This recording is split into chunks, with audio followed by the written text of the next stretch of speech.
Now यार, method of accounting, question number 39th। PGBP head पता है इनकम टैक्स में नहीं होता कि आपको एक्रुअल कॉन्सेप्ट ही फॉलो करना है। आप चाहो तो कैश फॉलो करो, आप चाहो तो एक्रुअल फॉलो करो। इनकम टैक्स में आप कोई भी मेथड फॉलो कर सकते हो, ठीक है। हाँ, अगर क्वेश्चन साइलेंट है तो एक्रुअल फॉलो हो रहा है।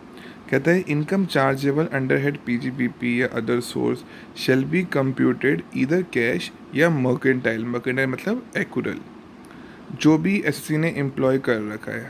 However any system once adopted, एक अकाउंटिंग का सिस्टम एक बार आपने अडॉप्ट कर लिया, फिर आप उसको चेंज नहीं कर सकते जब तक आप एओ से अप्रूवल नहीं लोगे। पक्का। नेक्स्ट है क्वेश्चन नंबर 40, सेक्शन 43B। इसका सेक्शन याद करना है।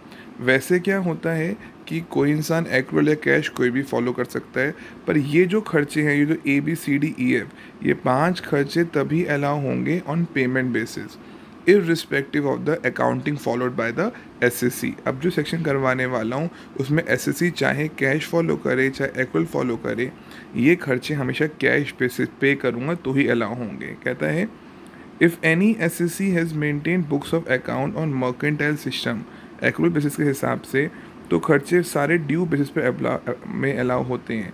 बट ये 43B, ये खर्चे जो 43B में नाम आते हैं, ये तो तब भी पेमेंट बेसिस पे ही अलाउ होंगे, भले हम मर्केंटाइल क्यों ना फॉलो कर रहे हो।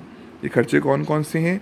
अगर कोई टैक्स के नाम से, ड्यूटी के नाम से, सेस के नाम से, चाहे वो म्यूनिसिपल टैक्स हो, प्रोफेशनल टैक्स हो, कोई भी टैक्स अगर, चूँकि हमने साफ साफ पढ़ा है इनकम टैक्स को छोड़ के बाकी सारे खर्चे अलाउ होते हैं, तो वो टैक्स तभी अलाउ होंगे अगर हमने पेमेंट कर दी होगी। पक्का। अगर वो आज मतलब गवर्नमेंट ये कहती है तुम्हें हम अपने खर्चे तब अलाउ करेंगे अगर तुम हमें पेमेंट कर दोगे। सेकेंड, अगर एम्प्लॉयर ने कुछ पीएफ में कंट्रीब्यूट किया है या किसी सुपर एन्युएशन फंड में किया है, कोई ग्रेचुटी फंड में किया है, कुछ एम्प्लॉय के लिए किया है, या any other fund for the welfare of employ, obvious सी बात है एम्प्लॉयर अगर एम्प्लॉय के लिए कुछ कंट्रीब्यूट करेगा तो वो उसके खर्चों में आएगा। ये खर्चा तभी शो होगा जब वो कंट्रीब्यूट कर देगा। अगर कंट्रीब्यूशन आउटस्टैंडिंग है तो ये खर्चे अलाउ नहीं होंगे।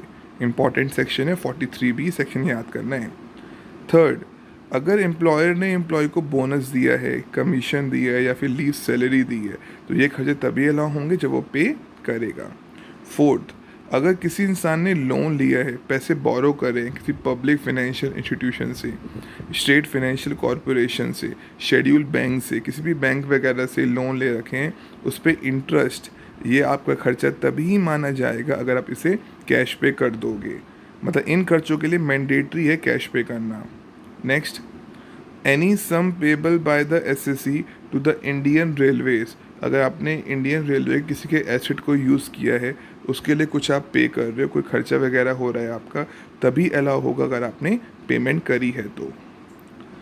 SSC is allowed to make, इन पांचों के लिए लिखा हुआ है, SSC is allowed to make the payment till the last date of ROI. ROI की डेट क्या होती है? वैसे इंडिविजुअल के लिए 31 जुलाई होती है ना, अगर प्रीवियस ईयर 16-17 है तो वो 31 जुलाई 17 तक आरओआई भरनी होती है। अगर वो 31 जुलाई 17 से पहले भी कभी भी पेमेंट कर देता है तो प्रीवियस ईयर 16-17 में ही अलाउ हो जाएगा।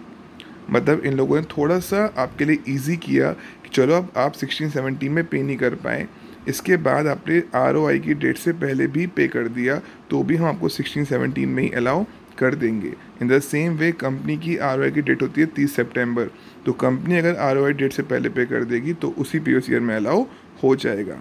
कहता है SSC is allowed to make the payment till the last date of ROI. पक्का। तो खर्चा उसी साल उसी प्रीवियस ईयर में अलाउ हो जाएगा in which the expenditure was incurred. Next point, any sum payable by the SSC, कोई आपने एनबीएफसी बोलो या बैंक बोलो, बात ऑलमोस्ट सेम होती है, कुछ हल्के हल्के डिफरेंसेस होते हैं जो आप ग्रुप 2 में एक चैप्टर आएगा वहाँ सीखोगे।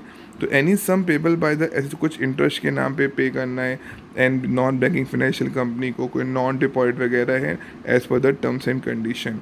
ऊपर पढ़ चुके हैं इंटरेस्ट वाला पॉइंट, यहाँ पे एनबीएफसी का अलग से डाल दिया।